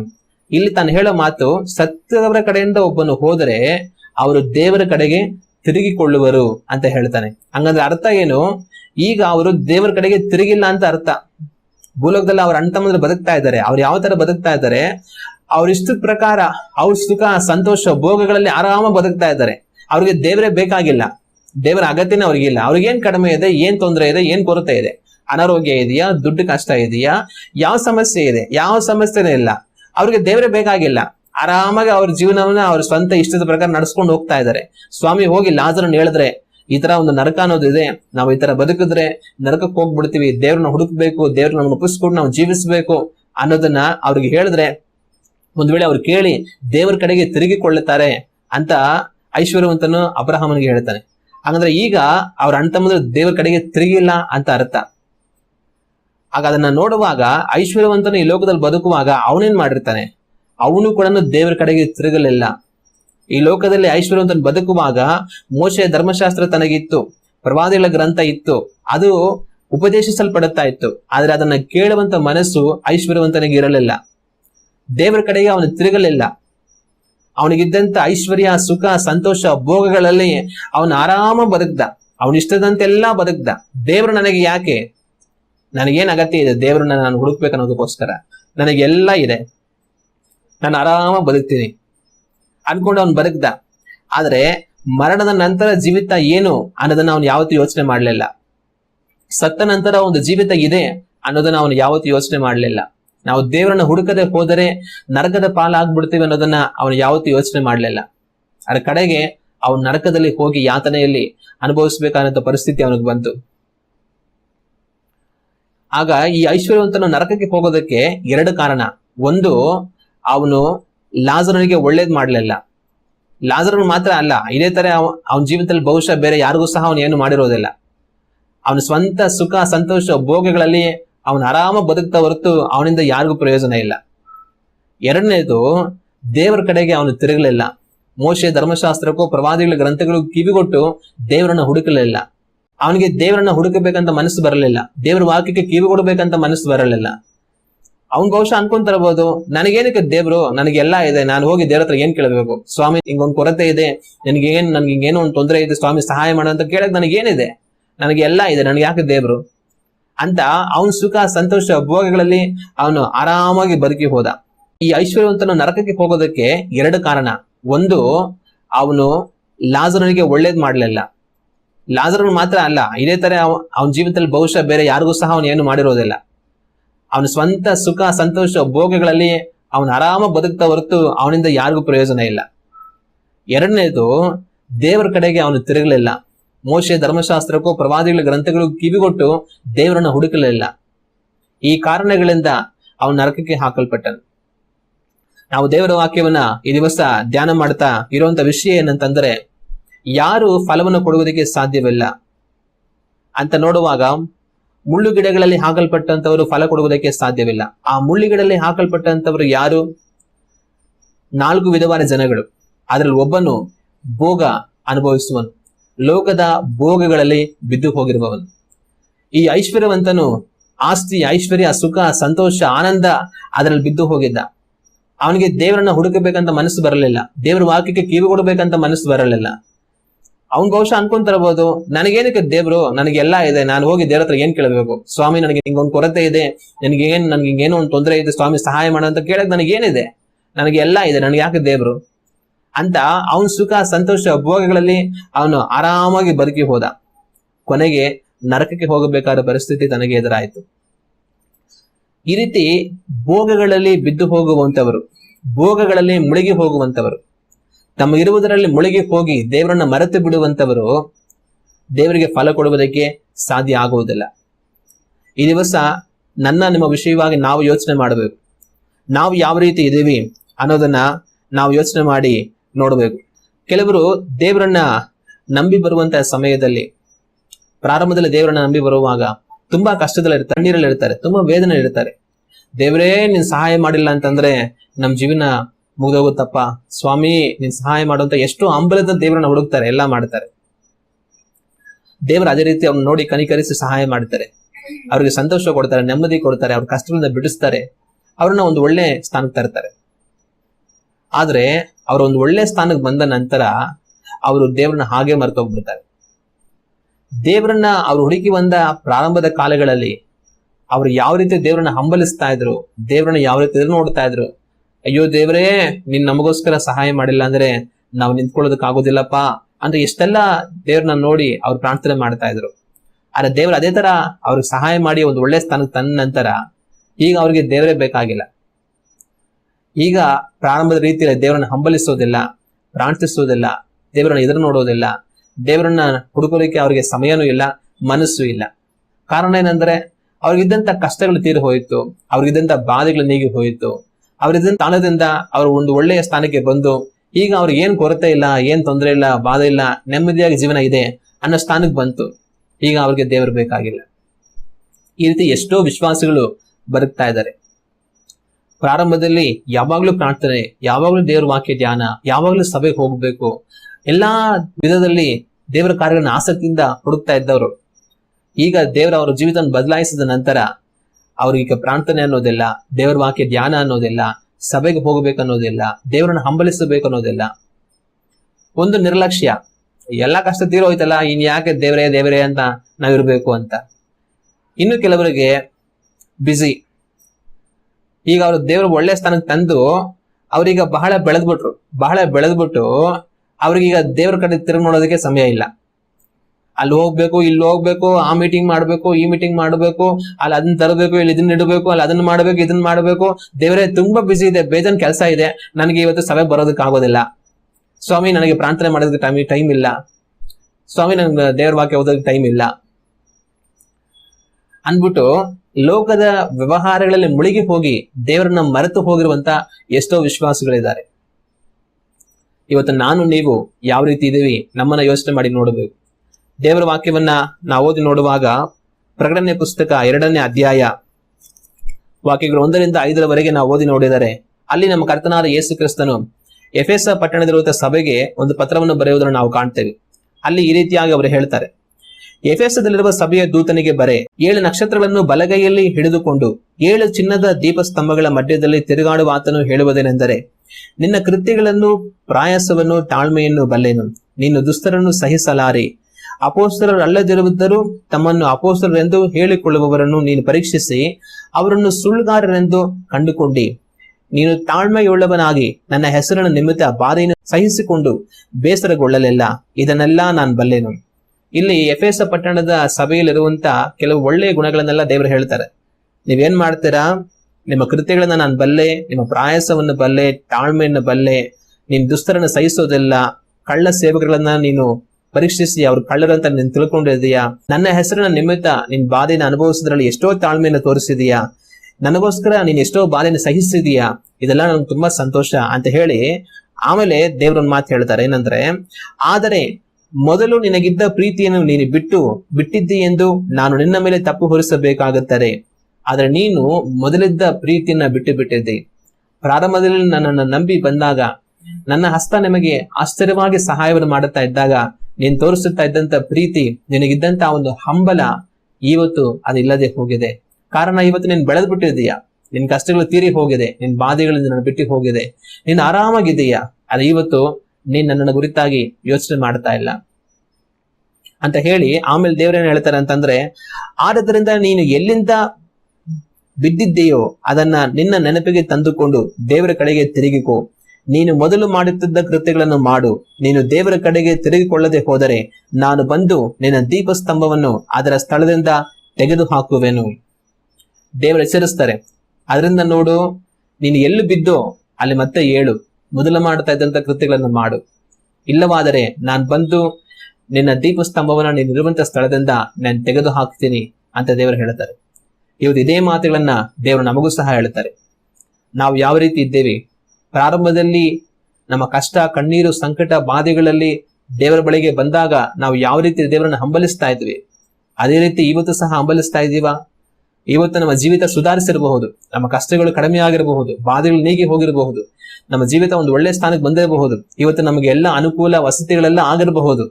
ಅದು ಇವತ್ತು ಅದೇ ಪ್ರೀತಿ, ಅದೇ ಹಂಬಲ, ಅದೇ ದಾಹ ದೇವರ ಮೇಲೆ ಇದೆಯಾ?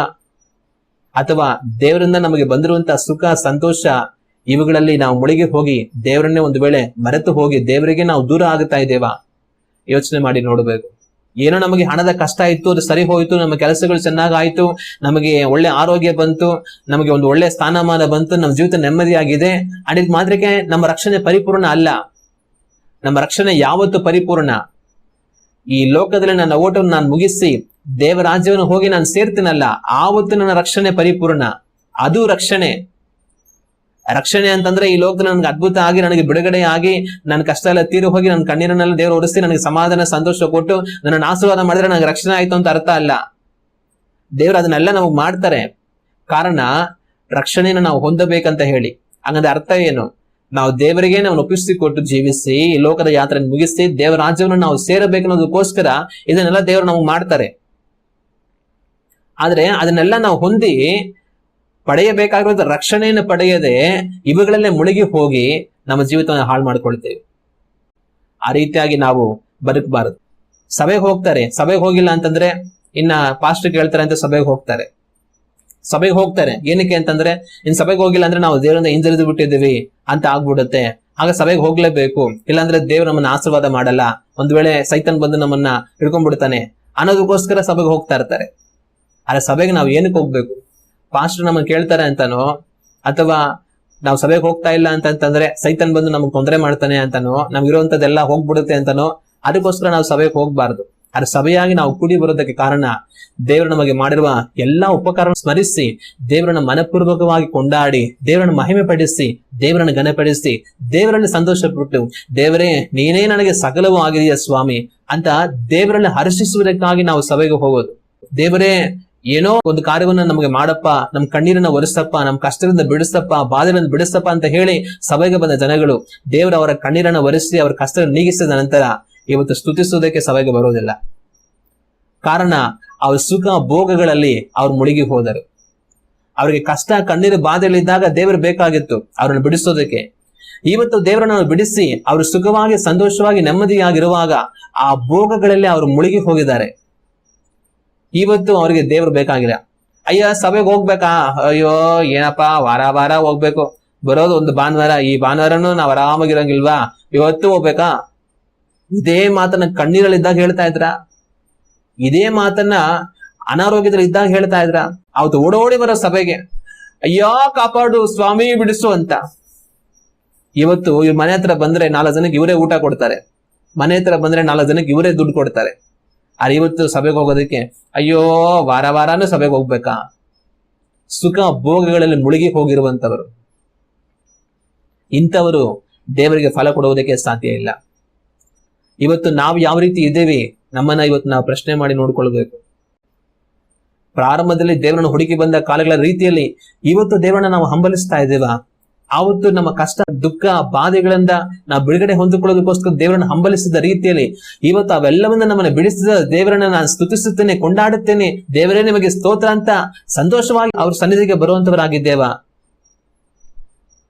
ಆ ರೀತಿ ಇದ್ರೆ ದೇವರಿಗೆ ಸ್ತೋತ್ರ.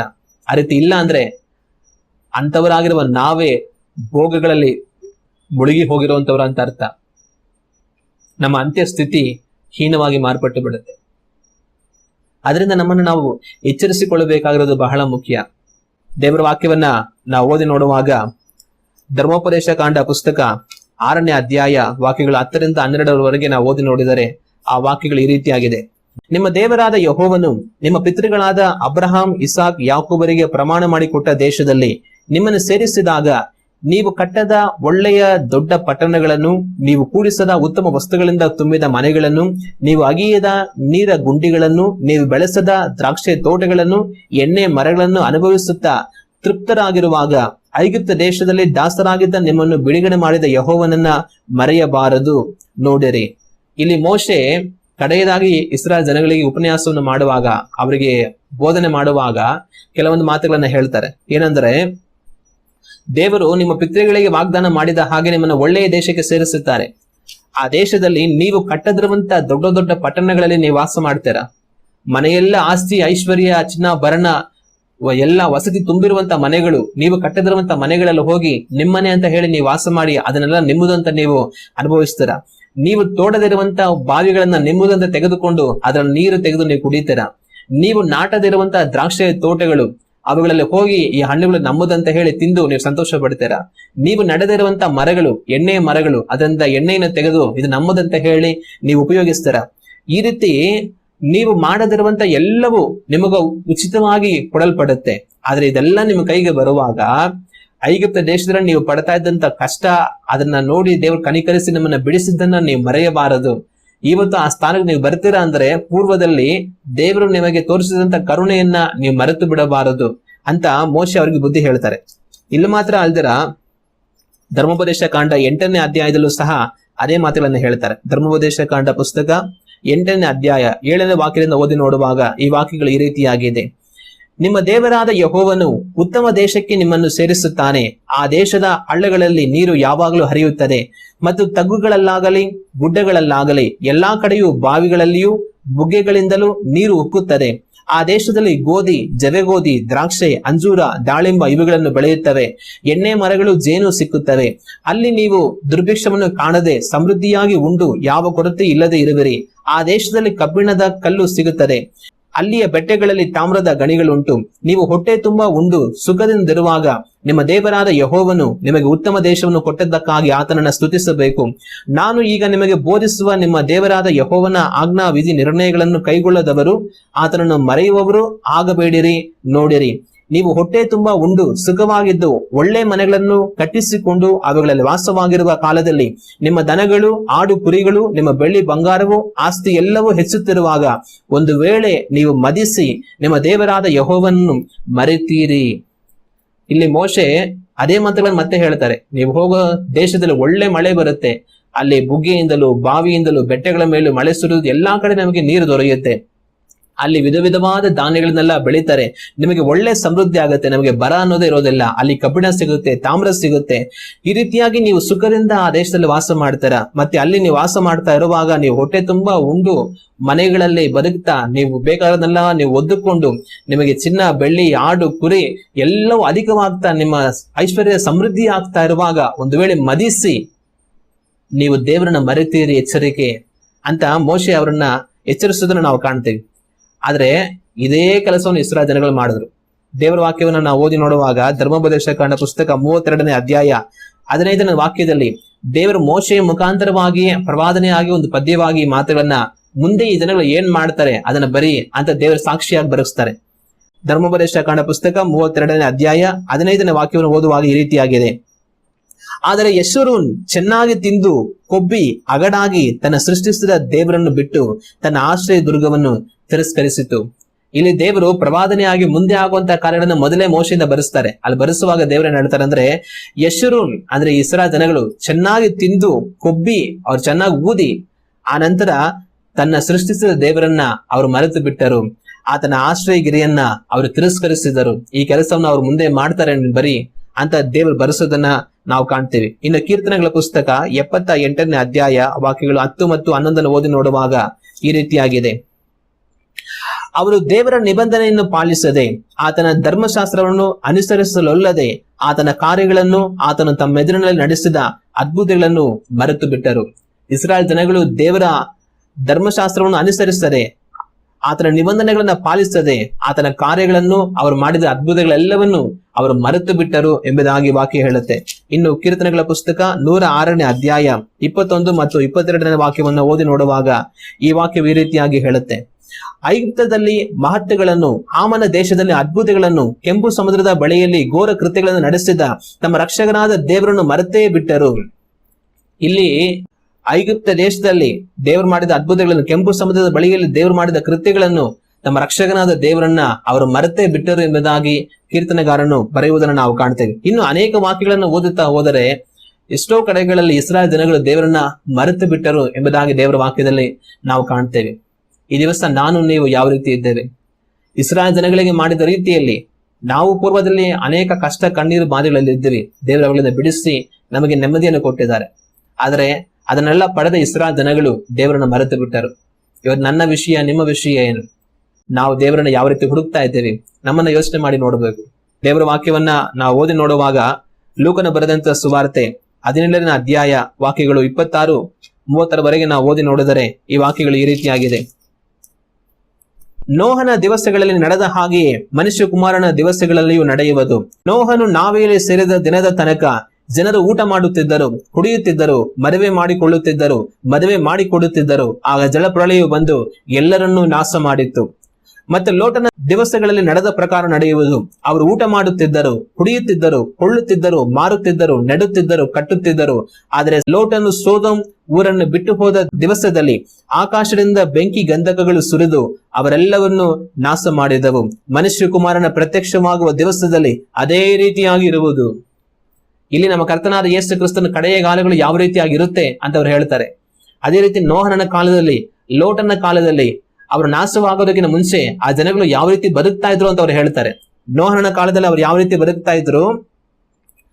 ಜನರು ಊಟ ಮಾಡುತ್ತಾ ಇದ್ದರು, ಕುಡಿಯುತ್ತಿದ್ದರು, ಮದುವೆ ಮಾಡಿಕೊಳ್ಳುತ್ತಿದ್ದರು, ಮದುವೆ ಮಾಡಿ ಕೊಡುತ್ತಿದ್ದರು. ಆ ಜನಗಳು ಯಾವ ತರ ಬದುಕ್ತಾ ಇದ್ರು? ದೇವರ ವಾಕ್ಯಕ್ಕೆ ಕಿವಿ ಕೊಡುವಂತ ಮನಸ್ಸು ಅವ್ರಿಗಿಲ್ಲ. ದೇವರಿಗೆ ಭಯಪಟ್ಟು ದೇವರಿಗೆ ನಾವು ಒಪ್ಪಿಸಿಕೊಟ್ಟು ಜೀವಿಸಬೇಕು ಅನ್ನೋಂತ ಮನಸ್ಸು ಅವ್ರಿಗಿಲ್ಲ. ಅವ್ರಿಗೇನು ಆರಾಮಾಗಿ ಎಲ್ಲ ಇದೆ, ಚೆನ್ನಾಗಿ ತಿನ್ನು, ಚೆನ್ನಾಗಿ ಕುಡಿ, ಸಂತೋಷ ಪಡು, ಮದುವೆ ಮಾಡ್ಕೋ, ಮದುವೆ ಮಾಡಿಸು, ಆರಾಮಾಗಿರು ಅಂತ ಹೇಳಿ ಬದುಕ್ತಾ ಇದ್ರು. ಕೊನೆಗೆ ನೀರು ಬಂದು ಎಲ್ಲಾ ಮುಳುಗೋಗಿ ಎಲ್ಲ ಅಳಿದು ಹೋಯಿತು. ಇನ್ನ ಲೋಟನ ಕಾಲದ ಜನಗಳು ಏನ್ ಮಾಡ್ತಾ ಇದ್ರು? ಊಟ ಮಾಡ್ತಾ ಇದ್ರು, ತಿಂತಾ ಇದ್ರು, ಕುಡಿತಾ ಇದ್ರು, ಕೊಳ್ತಾ ಇದ್ರು. ದುಡ್ಡಿದ್ದು ಬೇಜಾನು, ಮನ್ಸಿಗೆ ಬಂದಿದ್ದೆಲ್ಲ ತಗೋ, ಎಲ್ಲ ಹಾಕೋ, ಎಲ್ಲ ಅನುಭವಿಸು, ಎಲ್ಲಾ ಕೊಂಡ್ತಾ ಇದ್ರು, ಮಾರುತ್ತಿದ್ದರು. ಬಾ ವ್ಯಾಪಾರ ಮಾಡೋಣ, ಅಂಗಡಿ ಇಡೋಣ, ಬಾ ನಾವು ಒಂದು ಬಿಸ್ನೆಸ್ ಓಪನ್ ಮಾಡೋಣ, ಜನಗಳಿಗೆಲ್ಲ ಮಾರಾಟ ಮಾಡೋಣ, ಚೆನ್ನಾಗಿ ಲಾಭ ಮಾಡೋಣ ಅಂತ ದೊಡ್ಡ ದೊಡ್ಡ ಬಿಸ್ನೆಸ್ ಗಳು ಚೆನ್ನಾಗಿ ಮಾಡ್ತಾ ಇದ್ರು, ಮಾರುತ್ತಿದ್ರು, ನೆಡುತ್ತಿದ್ದರು. ಏನ್ ನೆಡುತ್ತಿದ್ರು? ಎಣ್ಣೆ ಮರಗಳು ನೆಡು, ಎಣ್ಣೆ ತೆಗಿ, ಮಾರಾಟ ಮಾಡು, ದುಡ್ಡು ಮಾಡು. ದ್ರಾಕ್ಷಿ ಗಿಡಗಳನ್ನ ನೆಡು, ಅದರಿಂದ ಒಂದು ದ್ರಾಕ್ಷಿ ಹಣ್ಣನ್ನು ತೆಗಿ, ಅದರಿಂದ ರಸ ಮಾಡು, ದ್ರಾಕ್ಷಿ ಒಂದು ರಸವನ್ನ ಜನಗಳಿಗೆ ಮಾರು, ದುಡ್ಡು ಮಾಡು. ನೆಡೋದು ವ್ಯಾಪಾರ ಮಾಡ್ಬೇಕಂತ ಹೇಳಿ ಆಮೇಲೆ ಕಟ್ಟುತ್ತಿದ್ದರು. ಆಮೇಲೆ ಕಟ್ಟೋದು, ಏನ್ ದುಡ್ಡು ಬಂತು ಅದ್ರಲ್ಲಿ ಚೆನ್ನಾಗಿ ಮನೆ ಕಟ್ಟು, ದೊಡ್ಡ ಬಂಗ್ಲೆ ಕಟ್ಟು, ಆರಾಮಾಗಿ ಜಮ್ಮಂತ ಬದುಕು ಅಂತ ಹೇಳಿ ಬದುಕ್ತಾ ಇದ್ರು. ಅಂದ್ರೆ ನೋಹನ ಕಾಲದಲ್ಲಿಯೂ ಲೋಟನ ಕಾಲದಲ್ಲಿಯೂ ಜನಗಳು ಸುಖ ಭೋಗದಲ್ಲಿ ಮುಳುಗಿ ಹೋಗಿದ್ರು. ತಿನ್ನೋದು, ಕುಡಿಯೋದು, ಮದುವೆ ಮಾಡ್ಕೊಡೋದು, ವ್ಯಾಪಾರ ಮಾಡೋದು, ಸಂಪಾದನೆ ಮಾಡೋದು, ಮನೆ ಕಟ್ಟೋದು, ಆಯಾಗಿ ಬದುಕು. ಕೊನೆ ನೀರು ಬಂದು ಎಲ್ಲರನ್ನ ಅಳಿಸಿ ಹಾಕ್ತು, ಬೆಂಕಿ ಬಂದು ಎಲ್ಲರನ್ನ ನಿರ್ಮೂಲ ಮಾಡಿತು. ಕಾರಣ ಆ ದಿನಗಳು ಸುಖ ಭೋಗಗಳಲ್ಲಿ ಬಿದ್ದು ಹೋಗಿ ದೇವರನ್ನ ಮರೆತು ದೇವರೇ ಬೇಕಾಗಿಲ್ಲ ಅಂತ ಬದುಕ್ತಾ ಇದ್ರು. ನಾನು ನೀವು ಈ ಲೋಕದ ಭೋಗಗಳಲ್ಲಿ ಮುಳುಗಿ ಹೋಗಿ ದೇವರು ನಮಗಿನ್ಯಾಕೆ ಅಂತ ಅನ್ಕೊಂಡು ನಾವು ಬದುಕ್ತಾ ಇದ್ರೆ, ಅಥವಾ ದೇವರನ್ನ ಮರೆತು ಹೋಗಿ ಬದುಕ್ತಾ ಇದ್ರೆ, ಅಥವಾ ದೇವರನ್ನ ಹುಡುಕಲಿಕ್ಕೆ ಸಮಯ ಇಲ್ಲದವರುಗಳಾಗಿ ನಮ್ಮ ಒಂದು ಲೋಕದ ಜಂಜಾಟದಲ್ಲಿ ನಾವು ಮುಳುಗಿ ಹೋಗಿ ಬದುಕ್ತಾ ಇದ್ರೆ ಅಳಿದು ಹೋಗ್ತೇವೆ. ಅದನ್ನ ಮರೆಯಬಾರದು. ಭೋಗಗಳಲ್ಲಿ ಮುಳುಗಿ ಹೋಗಿರುವಂತ ಮನುಷ್ಯ ಫಲ ಕೊಡುವುದಕ್ಕೆ ಸಾಧ್ಯವಿಲ್ಲ. ನಾನು ನೀವು ಇವತ್ತು ಯಾವ ಭೋಗದಲ್ಲಿ ಕಟ್ಟಲ್ಪಟ್ಟವರುಗಳಾಗಿ ಬದುಕಬಾರದು. ದೇವರಲ್ಲಿ ನಾವು ಮುಳುಗಿ ಹೋಗಿರಬೇಕು. ದೇವರನ್ನ ಹಂಬಲಿಸಬೇಕು, ದೇವರಲ್ಲಿ ಸಂತೋಷ ಪಡಬೇಕು, ದೇವರಲ್ಲಿ ಆನಂದ ಪಡಬೇಕು. ಆದ್ರೆ ಲೋಕದ ಸುಖ, ಸಂತೋಷ, ಭೋಗ, ಆನಂದ ತಿಂದು ಕುಡಿ ಮಜಾ ಮಾಡು ಜಮ್ಮಂತಿರು ಆರಾಮಾಗಿ ಬದುಕು, ಒಂದಿವ್ಸ ಅಳಿದು ಹೋಗ್ತೇವೆ. ಅಗ್ನಿ ನರಕದಲ್ಲಿ ಹೋಗಿ ಐಶ್ವರ್ಯಂತ ರೀತಿಯಲ್ಲಿ ಅಯ್ಯೋ ನನಗಿದ್ದಂತ ಅವಕಾಶವನ್ನು ನಾನು ಉಪಯೋಗಿಸಿಕೊಳ್ಳಲಿಲ್ಲವಲ್ಲ ಅಂತ ಬೋಳಿಡಬೇಕಾದ ಪರಿಸ್ಥಿತಿ ಬರುತ್ತೆ. ನಿಜವಾದ ಸಂತೋಷ, ನಿಜವಾದ ಆನಂದ ಈ ಭೂಲೋಕದಲ್ಲಿರುವಂತ ವಸ್ತುಗಳಲ್ಲಿ ಇಲ್ಲ, ಈ ಭೂಲೋಕದ ಜೀವಿತದಲ್ಲಿ ಇಲ್ಲ. ನಿಜವಾದ ಸಂತೋಷ, ನಿಜವಾದ ಆನಂದ ದೇವರ ರಾಜ್ಯದಲ್ಲಿ, ದೇವರ ಸನ್ನಿಧಿಯಲ್ಲಿ ಇದೆ. ಅದು ಶಾಶ್ವತವಾದ ಸಂತೋಷ, ಅದು ಎಂದಿಗೂ ಅಳಿಯದ ಸಂತೋಷ. ಈ ಲೋಕದ ಸಂತೋಷ ಇವತ್ತಿರುತ್ತೆ, ನಾಳೆ ಹಾಳಾಗಿ ಹೋಗುತ್ತೆ. ಇವುಗಳಿಗೋಸ್ಕರ ದೇವರನ್ನ ಮರೆತರೆ ಶಾಶ್ವತವಾಗಿ ಕಣ್ಣೀರಲ್ಲಿ, ವೇದನೆಯಲ್ಲಿ ಬದುಕಬೇಕಾಗತ್ತೆ. ಆದ್ರೆ ಈ ಒಂದು ಸುಖ, ಸಂತೋಷ, ಭೋಗ ಇದೆಲ್ಲ ಕ್ಷಣಿಕ. ಇದು ನನಗೆ ಮುಖ್ಯ ಅಲ್ಲ. ದೇವರೇ ನನ್ನ ಸಂತೋಷ, ದೇವರೇ ನನ್ನ ಆನಂದ, ದೇವರೇ ನನ್ನ ಪಾಲು, ದೇವರೇ ನನ್ನ ಪಾನ ಅಂತ ಹೇಳಿ ನಾವು ಬದುಕಬೇಕು. ಆಗ ನಾವು ರಕ್ಷಣೆ ಹೊಂದಿ ದೇವರ ರಾಜ್ಯಕ್ಕೆ ಸೇರ್ತೇವೆ. ಅವನೇ ಫಲವನ್ನು ಕೊಡುವವನು. ಈ ದಿವಸ ನಮ್ಮನ್ನು ನಾವು ಪ್ರಶ್ನೆ ಮಾಡಿಕೊಂಡು ನೋಡಬೇಕು. ಒಂದು ವೇಳೆ ನಾನು ಯಾವ್ದಾದ್ರು ಭೋಗದಲ್ಲಿ ಮುಳುಗಿ ಹೋಗಿದ್ದೇನಾ, ಯಾವ್ದಾದ್ರು ಕಾರ್ಯದಲ್ಲಿ ನಾನು ಮುಳುಗಿ ಹೋಗಿ ಅದು ನನ್ನನ್ನು ದೇವರಿಂದ ದೂರ ಮಾಡ್ತಾ ಇದೆಯಾ, ಯೋಚನೆ ಮಾಡ್ಕೊಂಡು ನಾವು ನೋಡಬೇಕು. ದೇವರ ಸಮ್ಮುಖದಲ್ಲಿ ಕುಳಿತು ದೇವರನ್ನ ಹಾಡಿ, ದೇವರನ್ನ ಸ್ತುತಿಸಿ, ದೇವರನ್ನ ನೋಡಿ ಪ್ರಾರ್ಥನೆ ಮಾಡಿ, ದೇವರ ವಾಕ್ಯಗಳನ್ನ ಧ್ಯಾನ ಮಾಡಿ, ದೇವರೊಟ್ಟಿಗೆ ಐಕ್ಯತೆಯಲ್ಲಿ ನಾವು ಬದುಕುವುದಕ್ಕೆ, ದೇವರ ಸಭೆಗೆ ಹೋಗೋದಕ್ಕೆ, ದೇವ ಜನಗಳೊಟ್ಟಿಗೆ ಅನ್ಯೋನ್ಯತೆಯಲ್ಲಿ ನಾವು ಇರೋದಕ್ಕೆ ಅವಕಾಶವಾಗದ ರೀತಿಯಲ್ಲಿ ಬೇರೆ ಯಾವುದೇ ಕಾರ್ಯಗಳು ಅಡ್ಡಿ ಬರ್ತಾ ಇದ್ರು ಅದು ಭೋಗಗಳೆಂಬುದಾಗಿ ಅರ್ಥ. ಅದು ನಮ್ಮನ್ನ ಹಾಳು ಮಾಡ್ತಾ ಇದೆ. ಇವತ್ತು ಎಷ್ಟೋ ಜನಗಳನ್ನ ಸಿನಿಮಾ ಹಾಳು ಮಾಡ್ತಾ ಇದೆ. ಸಿನಿಮಾಗಳು ನೋಡಿ ನೋಡಿ ನೋಡಿ ನೋಡಿ ಅದರಲ್ಲೇ ಮುಳುಗಿ ಹೋಗಿ ದೇವರನ್ನ ಹುಡುಕೋದಕ್ಕೆ ಅವ್ರಿಗೆ ಸಮಯ ಇಲ್ಲ. ಎಷ್ಟೋ ಜನಗಳನ್ನ ಟಿವಿ ಅವರಿಗೆ ಭೋಗಗಳಾಗಿ ಮಾರ್ಪಟ್ಟಿದೆ. ಟಿವಿ ನೋಡಿ ನೋಡಿ ನೋಡಿ ಟಿವಿಯಲ್ಲೇ ಸಮಯವನ್ನೆಲ್ಲ ಕಳೆದು ಬಿಡ್ತಾರೆ ಹೊರತು ದೇವರನ್ನ ಅವ್ರು ಹುಡುಕೋದಿಲ್ಲ. ಎಷ್ಟೋ ಜನಗಳಿಗೆ ಇವತ್ತು ಮೊಬೈಲ್ ಭೋಗ ಆಗ್ಬಿಟ್ಟಿದೆ. ಮೊಬೈಲ್ ನೋಡ್ತಾ ನೋಡ್ತಾ ನೋಡ್ತಾ ನೋಡ್ತಾ ಮೊಬೈಲ್ ಅಲ್ಲೇ ಮುಳುಗಿ ಹೋಗಿ ಮೊಬೈಲ್ ನಲ್ಲೇ ಬದುಕ್ತಾರೆ ಹೊರತು ಅವ್ರಿಗೆ ದೇವರು ಬೇಕಾಗಿಲ್ಲ. ಎಷ್ಟೋ ಜನಗಳಿಗೆ ಲೋಕದಲ್ಲಿರುವಂತ ಇತರ ಎಲ್ಲಾ ವಿಧವಾದ ಕಾರ್ಯಗಳು ಅವರಿಗೆ ಭೋಗಗಳಾಗಿ ಮಾರ್ಪಟ್ಟು ಹೋಗಿದೆ. ದೇವರಿಂದ ಅವರನ್ನ ಅದು ದೂರ ಮಾಡ್ತಾ ಇದೆ. ಅವರಿಗೆ ಅವುಗಳಲ್ಲಿ ಸಂತೋಷ ಇದೆ, ಆದ್ರೆ ದೇವರಲ್ಲಿ ಸಂತೋಷ ಇಲ್ಲ. ಇಂಥವರು ಭೋಗಗಳಲ್ಲಿ ಕಟ್ಟಲ್ಪಟ್ಟಿರುವಂತವರು. ನಾನು ನೀವು ಯಾವ ಭೋಗದಲ್ಲಿ ಮುಳುಗಿ ಹೋಗದ ಹಾಗೆ ದೇವರನ್ನ ಹಗಲು ರಾತ್ರಿ ಸೇವಿಸುವುದಕ್ಕೆ ಎಚ್ಚರಿಕೆಯಾಗಿರಬೇಕು. ದೇವರೇ ನಮ್ಮ ಸಂತೋಷ, ದೇವರೇ ನಮ್ಮ ಆನಂದ ಅನ್ನೋ ರೀತಿಯಲ್ಲಿ ಬದುಕಬೇಕು. ದೇವರ ವಾಕ್ಯವನ್ನ ನಾವು ಓದಿ ನೋಡುವಾಗ ಜ್ಞಾನೋಕ್ತಿಗಳ ಪುಸ್ತಕದಲ್ಲಿ ಒಂದು ಮನುಷ್ಯ ಒಂದು ಅದ್ಭುತವಾದ ಪ್ರಾರ್ಥನೆ ಮಾಡ್ತಾನೆ. ಆ ಒಂದು ಪ್ರಾರ್ಥನೆಯನ್ನ ನಾವೆಲ್ಲರೂ ಸಹ ಕಲಿಬೇಕಾಗಿರುವಂತದ್ದು ತುಂಬಾ ಮುಖ್ಯ. ಜ್ಞಾನೋಕ್ತಿಗಳ ಪುಸ್ತಕ 30ನೇ ಅಧ್ಯಾಯ 7ರಿಂದ 9ರವರೆಗೆ ನಾವು ಓದಿ ನೋಡಿದರೆ ಅಲ್ಲಿ ಒಂದು ಪ್ರಾರ್ಥನೆಯನ್ನ ನಾವು ನೋಡ್ತೇವೆ. ಒಂದು ಮನುಷ್ಯ ದೇವರನ್ನ ನೋಡಿ ಈ ರೀತಿ ಪ್ರಾರ್ಥನೆ ಮಾಡ್ತಾನೆ. ನಿನ್ನಿಂದ 2 ವರಗಳನ್ನು ಬೇಡಿಕೊಂಡಿದ್ದೇನೆ, ಅನುಗ್ರಹಿಸದಿರಬೇಡ. ನಾನು ಸಾಯುವುದರೊಳಗಾಗಿ ಅವುಗಳನ್ನ ಕೈಗೂಡಿಸು. ನನ್ನಿಂದ ಕಪಟವನ್ನು, ಸುಳ್ಳು ಮಾತನ್ನು ತೊಲಗಿಸು. ಬಡತನವನ್ನಾಗಲಿ ಐಶ್ವರ್ಯವನ್ನಾಗಲಿ ಕೊಡದೆ ನನಗೆ ತಕ್ಕಷ್ಟು ಆಹಾರವನ್ನು ಭೋಜನ ಮಾಡಿಸು. ಹಾಗಾಗದೆ ಹೊಟ್ಟೆ ತುಂಬಿದವನಾದರೆ ಯೆಹೋವನು ಯಾರೋ ಎಂದು ನಿನ್ನನ್ನು ತಿರಸ್ಕರಿಸೇನು. ಬಡವನಾದರೆ ಕಳ್ಳತನ ಮಾಡಿ ನನ್ನ ದೇವರಾದ ನಿನ್ನ ಹೆಸರನ್ನು ಅಯೋಗ್ಯವಾಗಿ ಎತ್ತೇನು. ಇಲ್ಲಿ ಭಕ್ತನು ಮಾಡುವಂತ ಪ್ರಾರ್ಥನೆ, ದೇವರೇ 2 ವರವನ್ನು ನಿನ್ನ ಹತ್ರ ಕೇಳ್ತೇನೆ, ದಯಮಾಡಿ ನನ್ನ ಜೀವನ ಮುಗಿಯುವಷ್ಟರಲ್ಲಿ ಅದನ್ನ ನನಗೆ ಕೊಡದೇ ಇರಬೇಡ. ನೀನೇನ್ ಮಾಡು, ಕಪಟತನವನ್ನು, ಸುಳ್ಳನ್ನ ನನ್ನಿಂದ ತೊಲಗಿಸು ಸ್ವಾಮಿ. ಬಡತನವನ್ನಾಗಲಿ ಐಶ್ವರ್ಯವಂತವನ್ನಾಗಲಿ ನನಗೆ ಕೊಡಬೇಡ. ಕಾರಣ ಒಂದು ವೇಳೆ ನನಗೆ ಬಡತನವನ್ನು ಕೊಟ್ರೆ ನನಗಿಲ್ಲದೆ ಇರೋದ್ರಿಂದ ನಾನು ಹೋಗಿ ಕಳ್ತನ ಮಾಡಿ ನಿಮ್ಮ ನಾಮ ಅವಮಾನ ಹಾಗೆ ಮಾಡಿಬಿಡ್ತೇನೆ. ಒಂದ್ ವೇಳೆ ನೀನು ನನಗೆ ಐಶ್ವರ್ಯವನ್ನು ಕೊಟ್ರೆ ನಾನು ಚೆನ್ನಾಗಿ ತಿಂದು ಕುಡಿದು ಸಂತೋಷವಾಗಿದ್ದು ದೇವರು ಯಾರು, ಯಾಕೆ ಬೇಕು ದೇವರು ಅಂತ ಒಂದ್ ವೇಳೆ ಪ್ರಶ್ನೆ ಮಾಡ್ಬಿಡ್ತೇನೆ. ಸ್ವಾಮಿ ಅದರಿಂದ ನನಗೆ ಬಡತನನೂ ಕೊಡಬೇಡ, ಐಶ್ವರ್ಯವಂತನನ್ನು ಕೊಡಬೇಡ, ಆದ್ರೆ ನನಗೆ ಬೇಕಾಗಿರೋಷ್ಟು ಆಹಾರ ಕೊಡು. ಆಗ ಪ್ರತಿ ದಿವಸ ದೇವರೇ ನನಗೆ ಈ ದಿವಸ ಬೇಕಾಗಿರೋ ಆಹಾರ ಕೊಡು ಅಂತ ನಿನ್ನನ್ನೇ ನೋಡಿ ನಾನು ಪ್ರಾರ್ಥನೆ ಮಾಡ್ತೇನೆ. ದೇವರೇ ಈ ಕಾರ್ಯವನ್ನು ನನಗೆ ಮಾಡು ಅಂತ ಆ ಭಕ್ತನ ಪ್ರಾರ್ಥನೆ ಮಾಡ್ತಾನೆ. ಇವತ್ತು ನಮ್ಮ ಪ್ರಾರ್ಥನೆ ಅದಾಗಬೇಕು. ದೇವರೇ ನಿನ್ನನ್ನ ಹುಡುಕಬೇಕು ನಾನು ಪ್ರತಿ ದಿವಸ, ಅದಕ್ಕೆ ನಾನು ಯಾವ ತರ ಇದ್ರೆ ನನಗೆ ಒಳ್ಳೇದೋ ಆ ಸ್ಥಿತಿಗೆ ನನ್ನ ತೆಗೆದುಕೊಂಡು ಬಾ ಅಂತ ನಾವು ಪ್ರಾರ್ಥನೆ ಮಾಡಬೇಕು. ಪ್ರಾರಂಭದಲ್ಲಿ ಏನು ಇಲ್ಲದವರಾಗಿ ದೇವರನ್ನೇ ಹಗಲು ಇರುಳು ಹಂಬಲಿಸುತ್ತಾ ಇದ್ದವರು ಇವತ್ತು ಒಳ್ಳೆ ಸ್ಥಾನಕ್ಕೆ ಬಂದು ದೇವರನ್ನ ಮರೆತರು. ದೇವರನ್ನ ಮರೆತು ಒಳ್ಳೆ ಸ್ಥಾನದಲ್ಲಿ ಇರೋದಕ್ಕಿಂತ ಹೀನ ಸ್ಥಿತಿಗೆ ಬಿದ್ದು ದೇವರನ್ನ ಹುಡುಕೋದು ಒಳ್ಳೇದು. ಬರೀ ವಿಶ್ವಾಸಿಗಳಲ್ಲ, ಇವತ್ತು ಎಷ್ಟೋ ಸೇವಕರು ಈ ರೀತಿ ಆಗ್ಬಿಟ್ಟಿದ್ದಾರೆ. ಎಷ್ಟೋ ಕಣ್ಣೀರು ಕಷ್ಟ ಬಾಧೆಗಳಲ್ಲಿ ಸೇವೆಗಳನ್ನ ಪ್ರಾರಂಭಿಸಿ ದೇವರನ್ನ ನೋಡಿ ಸೇವೆ ಮಾಡ್ತಾ ಇದ್ದವರು ಇವತ್ತು ದೇವರು ಅವರಿಗೆ ಕೃಪೆಯನ್ನು ಅನುಗ್ರಹಿಸಿ ಸೇವೆಯಲ್ಲಿ ಅವ್ರನ್ನ ಮೇಲಕ್ಕೆ ತಂದು 4 ಜನಕ್ಕೆ ಅವ್ರನ್ನ ಪರಿಚಯ ಮಾಡಿಸಿ ಒಂದು ಒಳ್ಳೆಯ ಕೃಪಾ ಅಭಿಷೇಕ ಬಲ ಕೊಟ್ಟು ಅವರನ್ನ ಸೇವೆಗಳಲ್ಲಿ ಉಪಯೋಗಿಸಿ 4 ಜನ ಅವ್ರನ್ನ ಗುರುತಿಸಿ ಅವ್ರ ಸೇವೆಯಲ್ಲಿ ಮುಂದೆ ಹೋಗ್ತಾ ಇರುವಾಗ ಜನಗಳಿಂದ ಬರುವಂತ ಸನ್ಮಾನ, ಮಾನ, ಮರ್ಯಾದೆ, ಹೊಗಳಿಕೆ, ಆ ಸೌಕರ್ಯ, ವಸತಿ ಇವುಗಳನ್ನೆಲ್ಲ ಅವರು ಪಡೆದು ಇವತ್ತು ದೇವರನ್ನೇ ಮರೆತು ಹೋಗಿದ್ದಾರೆ. ಅವ್ರಿಗೆ ಇವತ್ತು ಪ್ರಾರ್ಥನೆ ಮಾಡೋದಕ್ಕೆ ಸಮಯ ಇಲ್ಲ, ಉಪವಾಸ ಮಾಡೋಕ್ ಸಮಯ ಇಲ್ಲ, ದೇವರ ವಾಕ್ಯವನ್ನು ಓದೋದಕ್ಕೆ ಸಮಯ ಇಲ್ಲ. ಯಾವಾಗ ನೋಡಿದ್ರು ಸೇವೆ ಸೇವೆ ಸೇವೆ, ಯಾವಾಗ ನೋಡಿದ್ರು ಅಲ್ಲಿ ಹೋಗ್ಬೇಕು ಇಲ್ಲಿ ಹೋಗ್ಬೇಕು, ಅವ್ರು ಫೋನ್ ಮಾಡ್ತಾರೆ ಇವ್ರು ಫೋನ್ ಮಾಡ್ತಾರೆ, ಅಲ್ಲಿ ಮೀಟಿಂಗ್ ಇಲ್ಲಿ ಮೀಟಿಂಗು, ಇದೇ ಆಯ್ತಾ ಹೊರತು ಇವತ್ತು ದೇವರನ್ನ ಹುಡುಕದವರುಗಳಾಗಿ ಮಾರ್ಪಟ್ಟು ಹೋಗಿದ್ದಾರೆ. ಅವರಿಗೆ ಸಿಕ್ಕಂತ ಭೋಗಗಳಲ್ಲಿ ಮುಳುಗಿ ಹೋಗಿದ್ದಾರೆ. ಆದ್ರೆ ಇವುಗಳಿಂದ ನಾವು ಮನೆ ತಿರುಗಬೇಕಾದದ್ದು, ದೇವರನ್ನ ಪ್ರಧಾನವಾಗಿ ನಾವು ಹುಡುಕಬೇಕಾದದ್ದು ನಮಗೆ ಬಹಳ ಮುಖ್ಯ. ದಾನಿಯೇಲನನ್ನ ನಾವು ನೋಡುವಾಗ ದಾನಿಯೇಲ್ ಒಂದು ಆಳಾಗಿ ಒಯ್ಯಲ್ಪಟ್ಟ, ಬಾಬೆಲ್ ದೇಶಕ್ಕೆ ಗುಲಾಮನಾಗಿ ಒಯ್ಯಲ್ಪಟ್ಟ, ದೇವರನ್ನ ಹಂಬಲದಿಂದ ಹುಡುಕಿದ. ದೇವರು ತನ್ನನ್ನ ಒಂದು ದಿವಸ 177 ಸಂಸ್ಥಾನಗಳನ್ನ ಆಳ್ವಿಕೆ ಮಾಡುವಂತ ರಾಜನ ಕೆಳಗಡೆಯಲ್ಲಿ ಇರುವಂತ 3 ಮುಖ್ಯ ಅಧಿಕಾರಿಗಳಲ್ಲಿ ಒಬ್ಬನನ್ನಾಗಿ ದೇವರು ಎತ್ತಿದ್ರು. ಆದ್ರೆ ಆಗಲೂ ದಾನಿಯೇಲ್ ಮಾಡಿದ ಕೆಲಸ ಪ್ರತಿ ದಿವಸ 3 ಆವರ್ತಿ ದೇವರನ್ನ ನೋಡಿ ಪ್ರಾರ್ಥನೆ ಮಾಡಿದ.